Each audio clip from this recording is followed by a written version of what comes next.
Manipur News channel mayambu taram oksari loina nang asigi maru pau pijari. Ahanbada BDF singi service extension matam chana tahogdragadi thagi tolo fangloidwri. Village Defense Force BDF singi service extension asi sahi asigi state cabinet mifamda paliba lengak aduna putoktuna khanaraga extension tawduna lakpani ing so lising ani kunmari kunmanga gi oina satliba March 38 da loire makhata na satliba sahi so lising ani kunmanga gi April amadagi so lising ani kuntaruk ki March 38 fawba amuk extension tawgadabani haina Thawal District BDF Welfare Association gi Publicity Secretary Thawpuriba Laisram Navdip Maitena press da Thoropo Serol amana hairi Serol asina hai extension asi matam chana tawnaba Governor Council da putoktuna khanaraba matung makhatana Home Department na Director General of Police Manipur District Distributions amasung Justifications Report ama piraknaba order ama thoktuna hojik Police Headquarter da order asi under process da leiri haina khangle hairi BDF singna Police Department gi makhada hojik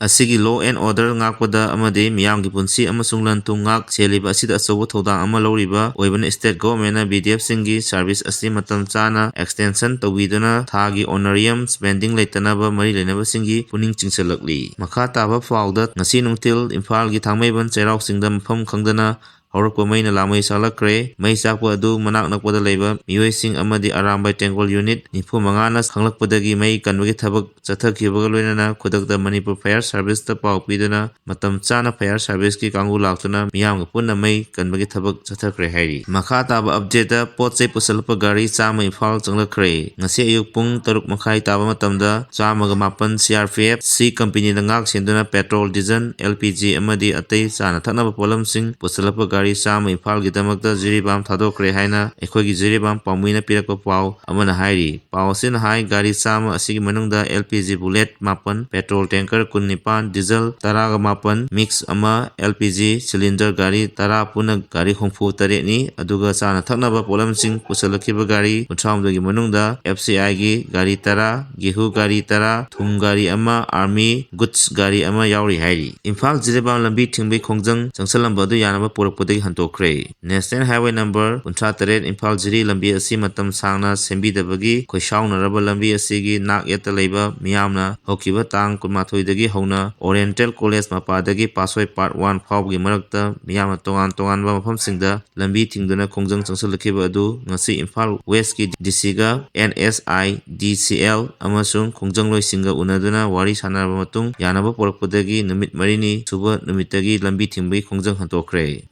Makhataba update da Manipur gi oina cyber crime fraud ka mai lenana lupa crore 15 hena mangkhre haina report tawri Manipur state su cyber crime fraud ta maram oiduna yamlaba senpham kya mangbagi thodok sing leptana thokli cyber crime police station Manipur na hojik phawada state asida sok 2023 gi sahi asi kaktada puna lupa crore 15 ga lakh 35,000 ga mari mangkhibagi report tawri Ministry of Home Affairs gi report matungina Manipur da miyamna cyber crime fraud kamai lenana solising ani kulumdoida complaint case 138 file toroktuna sel oina lupa lakh 138.0 ahum aduga property oina lupa lakh 63.8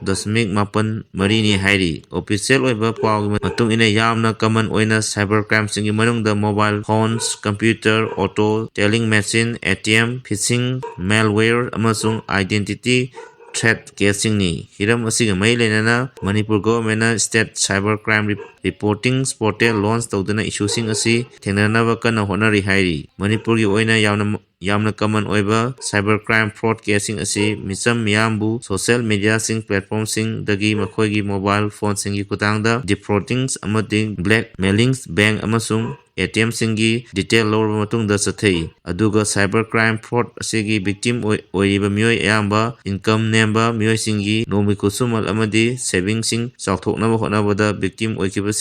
singna ayambani hairi hiram asigi mailena cyber crime police station Manipur misam miyamda makhoina senariba digital gadget sing amadi banking app sing strong password sing thamba amasung state government na piba cyber criminal awareness sing saruk yabana cyber crime fraud ki victim victim ꯑꯣꯏꯕꯗꯒꯤ ꯉꯥꯛꯊꯣꯛꯄ ꯉꯝꯒꯅꯤ ꯍꯥꯏꯔꯤ꯫ ꯃꯈꯥ ꯇꯥꯕ update ꯃꯌꯥꯝ ꯄꯨꯟꯅ ꯇꯥꯃꯤꯟꯅꯁꯤ꯫ ꯃꯈꯥ ꯇꯥꯔꯛꯄ ꯑꯞꯗꯦꯠ ꯑꯃꯗ ꯆꯨꯔꯆꯥꯟꯄꯨꯔꯗ ꯂꯩꯈꯤꯗꯕ ꯆꯍꯤ 4ꯒꯤ ꯅꯨꯄꯤꯃꯆꯥ ꯃ꯭ꯌꯥꯟꯃꯥꯔꯗꯒꯤꯅꯤ ꯍꯥꯏꯔꯤ꯫ ꯊꯥ ꯑꯁꯤꯒꯤ ꯇꯥꯡ 10ꯒꯤ ꯅꯨꯃꯤꯗꯥꯡ ꯑꯊꯦꯡꯕꯗ ꯆꯨꯔꯆꯥꯟꯄꯨꯔꯗ ꯂꯩꯈꯤꯗꯕ ꯆꯍꯤ 4ꯒꯤ ꯅꯨꯄꯤꯃꯆꯥ ꯑꯗꯨ ꯍꯧꯖꯤꯛ ꯊꯣꯛꯂꯤꯕ ꯃ꯭ꯌꯥꯟꯃꯥꯔꯒꯤ ꯏꯔꯥꯡ ꯑꯁꯤꯅ ꯂꯥꯟꯖꯦꯟꯅꯔꯛꯇꯨꯅ ꯔꯤꯂꯤꯐ ꯀꯦꯝꯞꯇ ꯂꯩꯕꯅꯤ ꯍꯥꯏꯅ ꯁꯣꯁꯤꯌꯦꯜ ꯃꯤꯗꯤꯌꯥꯁꯤꯡꯒꯤ ꯈꯨꯠꯊꯥꯡꯗ ꯐꯣꯡꯗꯣꯛꯅꯔꯛꯂꯤ꯫ ꯍꯥꯏꯔꯤꯕ ꯁꯣꯁꯤꯌꯦꯜ ꯃꯤꯗꯤꯌꯥ ꯄ꯭ꯂꯦꯠꯐꯣꯔꯝ ꯑꯁꯤꯅ ꯃ꯭ꯌꯥꯟꯃꯥꯔ ꯃꯔꯣꯜ ꯑꯃꯁꯨꯡ ꯏꯪꯂꯤꯁ ꯂꯣꯟꯗ ꯇꯦꯗꯤꯝꯁ ꯇꯥꯏꯝꯁ ꯍꯥꯏꯅ ꯊꯥꯕ ꯐꯦꯁꯕꯨꯛ ꯄꯦꯖ ꯑꯃꯗꯒꯤ ꯃ꯭ꯌꯥꯟꯃꯥꯔ ꯃꯔꯣꯜꯗ ꯄꯣꯁꯠ ꯇꯧꯔꯛꯄꯅꯤ ꯍꯥꯏꯔꯤ꯫ ꯄꯣꯁꯠ ꯑꯗꯨꯗ ꯃꯈꯥ ꯇꯥꯅ ꯍꯥꯏꯔꯤꯕꯗꯤ ꯂꯩꯈꯤꯗ꯭ꯔꯕ ꯃꯟꯗꯦꯀꯤꯝ ꯆꯍꯤ 4 ꯑꯁꯤ ꯃ꯭ꯌꯥꯟꯃꯥꯔꯒꯤ ꯀꯤꯝꯅꯨꯗꯒꯤ ꯃꯥꯡꯈꯤꯕꯅꯤ꯫ ꯃꯍꯥꯛꯀꯤ ꯑꯄꯣꯛꯄ ꯃꯃꯥꯅ ꯅꯤꯡꯁꯣꯡꯈꯨꯠ ꯍꯥꯏꯅ ꯃ꯭ꯌꯥꯟꯃꯥꯔ ꯕꯦꯖ ꯇꯧꯕ ꯅꯣꯡꯂꯛ ꯍꯥꯏꯔꯤꯕ ꯐꯨꯔꯨꯞ ꯑꯗꯨꯒꯤꯅꯤ ꯍꯥꯏꯔꯤ꯫ ꯃꯈꯥ ꯇꯥꯔꯛꯄ ꯑꯞꯗꯦꯠꯇ ꯇꯦꯅꯧꯄꯜꯗ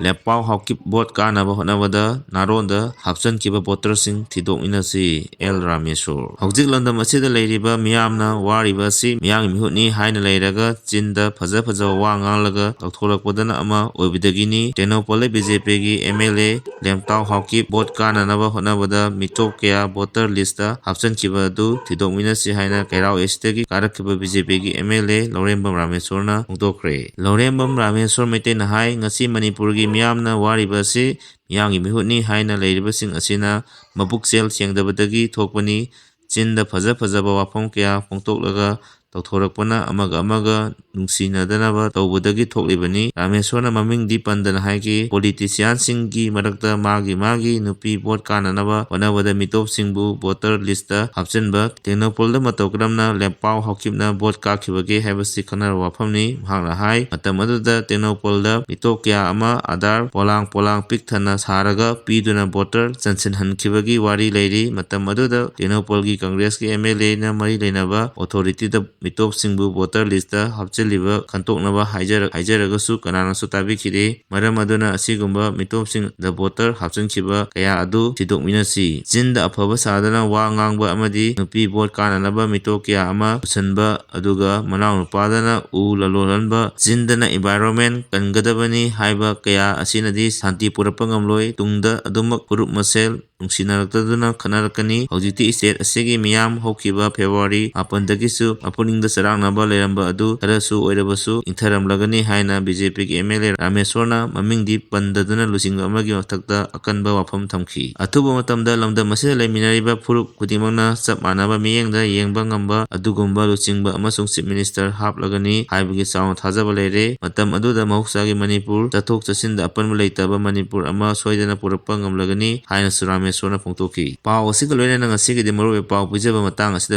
ꯂꯣꯏꯖꯔꯦ꯫ ꯃꯈꯥ ꯇꯥꯕ ꯑꯞꯗꯦꯠꯀꯤꯗꯃꯛ ꯃꯌꯥꯝ ꯄꯨꯟꯅ ꯉꯥꯏꯃꯤꯟꯅꯁꯤ꯫ ꯂꯣꯏꯅꯅ ꯆꯦꯅꯦꯜ ꯑꯁꯤꯕꯨ ꯅꯨꯡꯁꯤꯕꯤꯗꯨꯅ ꯂꯥꯏꯛ ꯑꯃꯗꯤ ꯁꯕꯁꯀ꯭ꯔꯥꯏꯕ ꯇꯧꯕꯤꯔꯝꯃꯨ꯫